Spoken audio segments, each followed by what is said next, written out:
जी money health show में आपका बहुत बहुत स्वागत है। मैं हूं नेहा बजाज और आज का वीडियो अभी आगे देखने से पहले करना है आपको एक काम।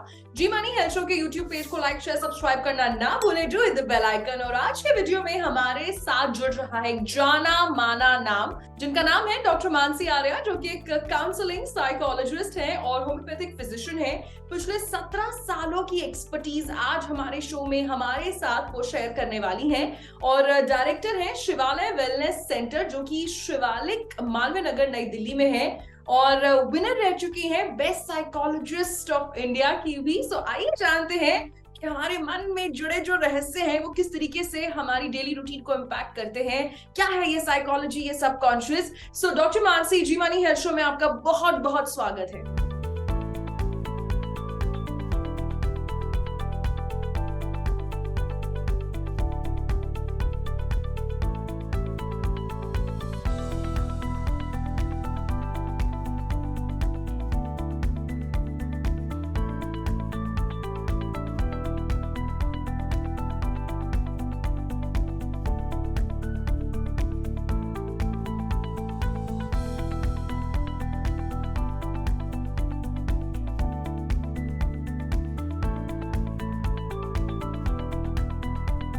आपके सभी दर्शकों को बहुत प्यार भरा नमस्कार। नमस्कार। एंड डॉक्टर मानसी आर्या, आज हम आपसे चर्चा करने वाले हैं ओसीडी यानी कि ऑब्सेसिव कंपल्सिव डिसऑर्डर के बारे में। मैंने सिर्फ हिंदी फिल्मों में सुना है या किसी से कभी ऐसे रैंडमली सुन लिया है कि मेरे हस्बैंड को बड़ा ओसीडी है, वो बड़े ताले चेक करते रहते हैं, बार बार गीजर चेक करते रहते हैं, लाइट के बटन चेक करते रहते हैं। आई डोंट नो ये ओसीडी का पार्ट है या नहीं, बट लोग ऐसे बोल देते हैं ये मुझे सफाई का ओसीडी है। सो आज हम आपसे जानना चाहते हैं कि ये ओसीडी का फुल फॉर्म क्या है, क्या होता है और ये क्यों होता है। बहुत इम्पोर्टेंट चीज से आपने ओपनिंग स्टेटमेंट दी। जितनी कैजुअली लोग ओसीडी बोल देते हैं उतनी ही खतरनाक और टॉर्मेंटिंग ये परेशानी है। हम इस नाम से ही समझना शुरू करते हैं कि ये होता क्या है। Obsessive compulsive disorder, OCD, obsession. Patient के दिमाग में कॉन्स्टेंटली कुछ विचार, कुछ इमेजेस या इम्पल्सेस आना। इम्पल्सेस मतलब बहुत ही तीव्र गति से कुछ करने की इच्छा महसूस होना। ये इस तरह से आना कि ये रुके ही नहीं, लगातार आते रहे, परसिस्टेंटली, रिपीटेडली, मतलब बार बार आते रहे। पेशेंट आइडेंटिफाई कर रहा है कि थॉट्स बिल्कुल यूजलेस हैं, फालतू हैं, इनका लाइफ से कोई लेना देना नहीं है, कोई काम के नहीं है, इलॉजिकल हैं, बट इनको रोक भी ना पाना। पूरी कोशिश और जान लगा के अगर थॉट्स रोकने की चेष्टा भी करना तो ये रुकते नहीं हैं। ब्रेन में कॉन्स्टेंटली लूप की तरह चलते चले जाते हैं।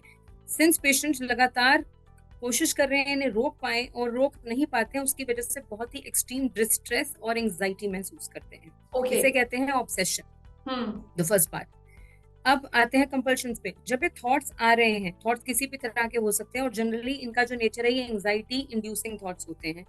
आपके दिमाग में कांस्टेंट कुछ ऐसा थॉट आ रहा है जिससे आपको तकलीफ हो रही है। आपकी एंजाइटी यहाँ से शुरू हुई, बढ़ती भी पीक तक चली गई। इस पीक पे आप बहुत ही असहनीय सिम्टम्स महसूस कर रहे हैं। आपको घबराहट हो रही है, चोकिंग सेंसेशन, सांस ना आना, हाथ पैर कांपना। उस मोमेंट पे पेशेंट कुछ ऐसे एक्शन करते हैं जिससे कि एंजाइटी एकदम से फॉल कर जाए। इन्हें कहते हैं कंपल्सिव एक्ट्स या कंपल्शंस, ये एक्शंस। इसी साइकिल में गोल गोल घूमते चले जाने को ऑब्सेसिव कंपल्सिव डिसऑर्डर कहते हैं। If I try to define it simply for my patients. Okay. And क्यों होता है ये, किस वजह से होता है? जेनेटिक होता है या हमारे कुछ ऐसे अनुभव होते हैं कि उसकी वजह से होता है? देखिए, कारण बहुत सारे हैं। जेनेटिक टेंडेंसीज का तो जैसे सारी साइकेट्रिक इलनेसेस में रोल है, यहाँ पे भी है। फैमिली हिस्ट्रीज भी देखी गई हैं। अगर पेशेंट्स में डिप्रेशन रहा है तो भी बच्चों में ओसीडी होने के चांसेस ज्यादा हैं। ज्यादातर जो मैंने क्लिनिकल प्रैक्टिस में देखा वो ये देखा कि बच्चों में बचपन से ही ट्रेट्स थे, पर्सनालिटी में कुछ ऐसे साइंस थे जिसमें कहीं ना कहीं ओसीडी ट्रेट्स दिखते थे। बट ये ऑन सरफेस तब आया जब लाइफ सर्कमस्टेंसेस बहुत ही डिस्ट्रेसफुल हो जाते हैं, आप अपने साथ ज्यादा अकेले समय बिता रहे हैं, बात करने के लिए कोई नहीं है, आपको ऑब्सेस करने के लिए ज्यादा समय मिल रहा है, then this tendency comes to the surface in terms of in form of full blown OCD. Hmm. और जेनेटिक टेंडेंसीज, कई बार ही कुछ लंबी इलनेस या इंजरी के बाद भी ओसीडी का ऑनसेट हो जाता है, इफ यू हो टॉक जाता ऑफ कॉजेशन। है। ओके। अच्छा, अब मैं जानना चाहती हूँ कि इसके क्या सिम्टम्स हैं, क्या क्या लक्षण देखने को मिलते हैं, जो मैंने शुरू की शो ओपनिंग में बोला, क्या वो भी ओसीडी है? देखिए, वैसे तो काफी तरह के सिम्टम्स पेशेंट महसूस करते हैं। अगर हम कैटेगोरिकली डिवाइड करके समझाने की कोशिश करें, तो पहला आप समझ लीजिए ऑब्सेशन ऑफ कंटामिनेशन। पेशेंट के दिमाग में लगातार ये थॉट चलना कि हाथ गंदा है, आसपास कुछ गंदा है। मैं आपको एक केस से समझाने की चेष्टा करती हूँ। मेरी एक पेशेंट थी, वो जब भी वॉशरूम जाती थी उन्हें ये डर लगता था कि कमोड से कुछ छींटे उनके कपड़ों पे गिर गए होंगे। अच्छा। अभी रिपीटेड चल रहा है, मैं पास से निकली थी, मेरे कपड़ों पे लगा होगा, नहीं छींटा गिर गया होगा, अब मेरे को स्टूल लग गया कपड़ों पे, अब यही गंदगी ले जाके मैं खानों में लगाऊंगी, मैं जोत कैसे जगाऊंगी, मैं सब जगह गंद फैला दूंगी। और ये थॉट्स इतने रिपीटेड चल रहे हैं कि उनके दिमाग में अभी तक ऑलरेडी ये सीन देख चुके हैं कि उन्होंने बीमारी फैला दी और उनके घर के अब सब मेंबर्स हॉस्पिटल में हैं। This is when anxiety is at the peak. Hmm. इसके पैरेलल में अब जब एंजाइटी पीक पे आ गई, कंपल्शन क्या होगी, पेशेंट बार बार हाथ धोते चले जाएंगे। So with obsession of contamination comes the contamination of cleaning or washing, right? Hmm. New pathological doubts. Patient के दिमाग में कॉन्स्टेंटली कुछ शक, डाउट चलते रहना। जैसे घर से मिडवे निकल गए हैं और दिमाग में कॉन्स्टेंटली चलता चला जा रहा है, मैंने गैस खुली छोड़ दी, मैंने गैस खुली छोड़ दी, नहीं ताला खुला रह गया, अब तो चोरी हो गई, अब तो हम बैंकरप्ट हो गए। Again anxiety touches its peak. I can tell you, आपको हैरानी होगी जान के, मेरे कितने पेशेंट्स की फ्लाइट्स मिस हो गई, ट्रेन्स मिस हो गई, ऑफिस मिस होते हैं, वो आधे रास्ते वापस आते हैं दोबारा से गेट चेक करने और गैस चेक करने। So with it comes the compulsion of checking. अच्छा, अब मैं ये जानना क्लियर? चाहती हूँ कि क्या सिर्फ हम इन्हीं एग्जाम्पल से माने ओसीडी, या ये एक बहुत बड़ा गंभीर रूप भी ले लेता है कोई? नहीं नहीं, और भी और चीजें हैं जो आपके लिए समझनी जरूरी हैं। Then third comes the intrusive thoughts. Patient को ऐसा अंदर से महसूस होते रहना, अब मैं किसी को सडनली मार दूंगा, या मैं किसी पे स्पिच कर दूंगा, या अपनी फैमिली के लोगों को लेके, अपनी माता या बहन या भाभी को लेके भी सेक्सुअल थॉट्स आना, या स्त्रियों के मन में पुरुषों के लिए थॉट्स आना, या कई बारी पूजा करते हुए भगवान के लिए सेक्सुअल थॉट आ जाना। पेशेंट इतना घबराने लगते हैं, मन में इतनी ग्लानी, इतना डर अपने आप को लेके, इतना गिल्ट और घृणा रहने लगती है कि मैं कितना गंदा इंसान हूँ कि मैं भगवान के लिए या अपने घर वालों के लिए भी सेक्सुअल थॉट्स रख रहा हूँ।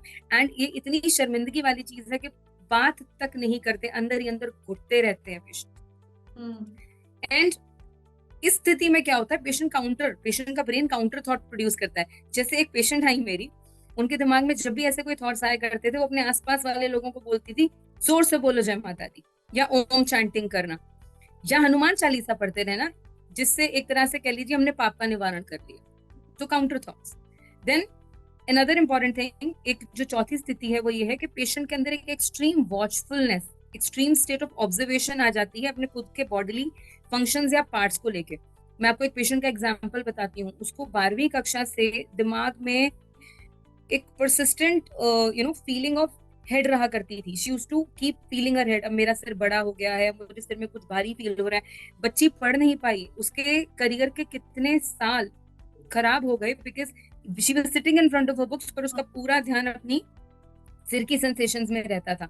Another patient I will share the case of, she was appearing for UPSC. पढ़ते पढ़ते उनके दिमाग में ब्लिंकिंग, कि मेरी आंखें कितनी झपक रही हैं, फास्ट झपक रही हैं कि स्लो झपक रही हैं।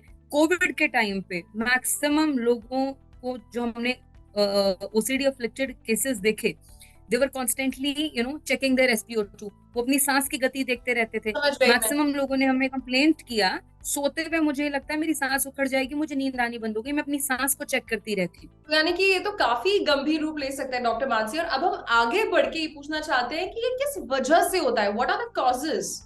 अच्छा, सो डॉक्टर मानसी, अब ये बताइए, महिलाओं और पुरुषों में ये ओसीडी किसको ज्यादा देखने को मिलता है? देखिए, अगर हम इंडियन डेटा ऑफ प्रेवलेंस की बात करते हैं तो जेंडर वाइज तो इतना डिफरेंस हमने नहीं देखा है। हम ये देखते हैं कि जो लेट टीन्स होते हैं ना, जहाँ बच्चा 13 से 18 के बीच में है, लेट टीन्स 16 से 18 के बीच में, जब वो किशोरावस्था की तरफ जा रहे हैं, उस एज ग्रुप में ओसीडी का प्रेवलेंस बहुत ज्यादा बढ़ जाता है, और पुरुषों में थोड़ा ज्यादा पाया जाता है महिलाओं के मुकाबले में।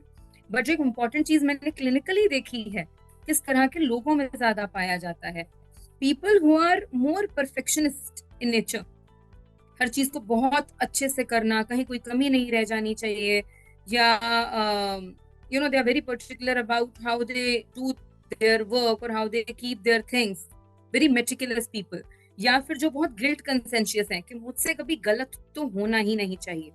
इस तरह की पर्सनालिटीज में मैंने ओसीडी की प्रेवलेंस थोड़ी ज्यादा देखी है, जो ज्यादा इंट्रोस्पेक्ट करते हैं, गंभीर रहते हैं, सोचते ज्यादा हैं, अकेले रहते हैं, वो अपने दिमाग में, अपने थॉट्स में ज्यादा उलझ के रहते हैं। ओके, सो हम परफेक्शन, आपने एक बताया कि ज्यादा परफेक्शनिस्ट जो लोग होते हैं उनमें ये टेंडेंसी ज्यादा देखने को मिलती है। अच्छा, सो आप ये बताइए कि जब आपके पास लोग ओसीडी लेकर आते हैं, आई एम श्योर इतनी इमीडिएटली आते भी नहीं होंगे, एक टैबू भी है, सो किस तरीके से आप उनका ट्रीटमेंट करती हैं और वो क्या कंप्लेंट्स करते हैं कि सामान्य जिंदगी में कैसे ओसीडी इम्पैक्ट कर रहे हैं उनकी लाइफ को, और आप ट्रीटमेंट कैसे करती हैं? हम इस सवाल को दो भागों में लेंगे। सबसे पहले हम बात करते हैं ट्रीटमेंट किस तरह से होती है। ट्रीटमेंट के दो पार्ट्स हैं, वन इज साइकोथेरेपी और काउंसलिंग। इसमें मेजरली हमें पेशेंट को ये सिखाना होता है through various therapy. There is a complete range of therapies that we have for OCD patient. ERP है, सीबीटी है, जिससे हम बहुत सक्सेसफुली ट्रीटमेंट कर पाते हैं।